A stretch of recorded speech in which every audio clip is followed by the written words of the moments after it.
দলীয় হোক বা যাই হোক, সে যদি কোয়ালিফাই করে এটার জন্য ফ্যামিলি কার্ডের জন্য, তাহলে সে পাবে। আমরা একটা রাজনৈতিক সরকার, আমরা একটা রাজনৈতিক দল, বাংলাদেশ জাতীয়তাবাদী দল। আমরা আমাদের রাজনৈতিক সংগঠনের মাধ্যমেই আমরা জনগণের যাদের এই সকল সহায়তা প্রয়োজন সেই লিস্টগুলো আমরা তৈরি করে থাকি সাধারণত, এবং তাদের মাধ্যমে আমরা এগুলাকে সংগঠিত করে আমরা তাদের মাঝে এই সহায়তাগুলো প্রদান করে থাকি। আমাদের দল করুক বা কোনো দল না করুক, যেই করুক, যারা এটার জন্যে কোয়ালিফাই করবে এই সকল সহায়তার জন্য, তাদেরকে আমরা অগ্রাধিকার দিচ্ছি। 94% চিনিযুক্ত অরেঞ্জ ড্রিঙ্কস না, নিন জিরো ক্যাল অরেঞ্জ ড্রিঙ্ক পাউডার। আজকে আমরা এখানে প্রধানমন্ত্রীর পক্ষ থেকে ঈদের ঠিক আগ মুহূর্তে এখানে যারা অসহায়, দুস্থ এবং যারা গুম পরিবার, নির্যাতিত পরিবার এবং আমাদের এখানে মাইনরিটি পরিবার অনেক রয়েছে যারা আর্থিকভাবে সচ্ছল নয়, তাদেরকে আমরা একটা ঈদের উপহার দিতে এসেছি। এবং আপনারা দেখেছেন যে সারা দেশব্যাপী এর আগে ইমাম, মুয়াজ্জিন সারা দেশব্যাপী এবং অন্যান্য ধর্মাবলম্বী যারা ধর্মগুরু যারা আছেন তাদের জন্য একটা ঈদের আগেই একটা সম্মানীর ব্যবস্থা করা হয়েছে।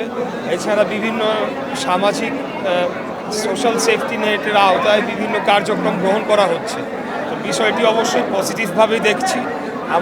আমাদের সরকার গঠন করেছে 1 মাস হলো মাত্র, এর মধ্যে রমজান মাস রয়েছে, এর মধ্যে নানা ধরনের কার্যক্রমের মধ্যেও আমরা যারা প্রান্তিক পর্যায়ে যে সকল জনগোষ্ঠী রয়েছেন তাদের কথা আমরা ভুলে যাই নাই। এবং এই ধরনের আমরা এছাড়া আপনারা দেখেছেন যে সারা বাংলাদেশে 12টি সিটি কর্পোরেশনের পরিচ্ছন্ন কর্মীদেরকেও একটা ভাতা প্রদান করা হয়েছে।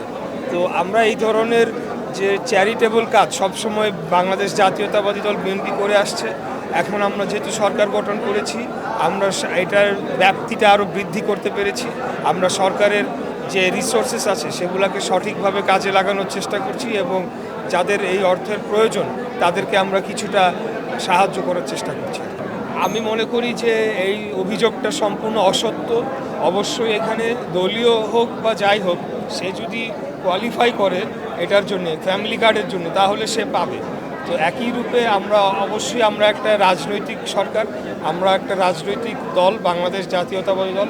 আমরা আমাদের রাজনৈতিক সংগঠনের মাধ্যমেই আমরা জনগণের যাদের এই সকল সহায়তা প্রয়োজন সেই লিস্টগুলো আমরা তৈরি করে থাকি সাধারণত, এবং তাদের মাধ্যমে আমরা এগুলোকে সংগঠিত করে আমরা তাদের মাঝে এই সহায়তাগুলো প্রদান করে থাকি। এখানে কোনোভাবেই অন্য কোনো অভিযোগ আনার কোনো উপায় নাই। যেহেতু একটা রাজনৈতিক সরকার এখন আমরা সরকার গঠন করেছি, আমরা অবশ্যই আমাদের দল করুক বা কোনো দল না করুক, যেই করুক, যারা এটার জন্যে কোয়ালিফাই করবে এই সকল সহায়তার জন্য, তাদেরকে আমরা অগ্রাধিকার দিচ্ছি। কিন্তু এর মধ্যে যদি কেউ আমাদের দল করে এরকম ব্যক্তিও থাকে, তাহলে তো সেটা দোষের কিছু নয়। তারা যদি কোয়ালিফাই করে তারা সেটা পাবে, এটা হলো আমাদের।